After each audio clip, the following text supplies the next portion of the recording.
పొన్నూరు నియోజకవర్గం మన్నవ గ్రామంలో జరిగిన వ్యక్తిపై దాడి ఊహించని సంఘటన జరిగితే దీనిని అడ్డం పెట్టుకుని రాజకీయ లబ్ధి పొందేందుకు వైసీపీ ఆరోపణలు చేస్తుందని పొన్నూరు ఎమ్మెల్యే ధూళిపాళ్ల నరేంద్ర అన్నారు.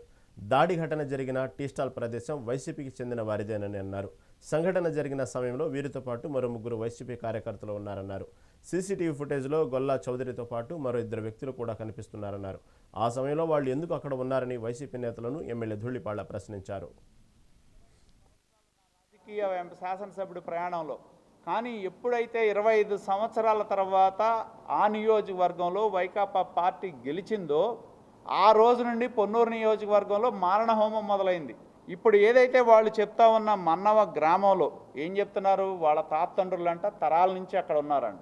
తరాల నుండి ఉండి ఆ గ్రామాన్ని గుత్తాధిపత్యంగా చేతుల్లో పెట్టుకొని వాళ్ళను బెదిరించి ఆస్తులు కొల్లగొట్టి ప్రభుత్వం ఇచ్చే ప్రతి పథకం ద్వారా ఎస్సీ కార్పొరేషన్ భూముల్లో కూడా డబ్బులు దోచేసి సుదీర్ఘకాలం పంచాయతీని చేతిలో పెట్టుకొని కోట్లాది రూపాయల డబ్బులు దుర్వినియోగం చేసి దాన్ని అరాచకాలని ప్రతిఘటిస్తే దాన్ని ఒక్కసారి మనం చూస్తే 2019లో ప్రభుత్వం మారిన తర్వాత రాజకీయ హత్యా ప్రయత్నం పొన్నూరు నియోజకవర్గంలో జరిగింది.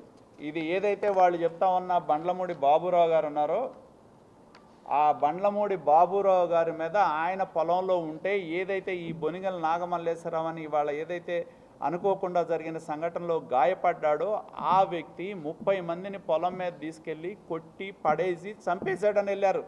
ప్రాణం పోయిందని వదిలేశారు.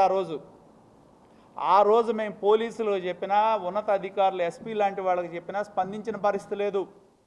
25 సంవత్సరాలు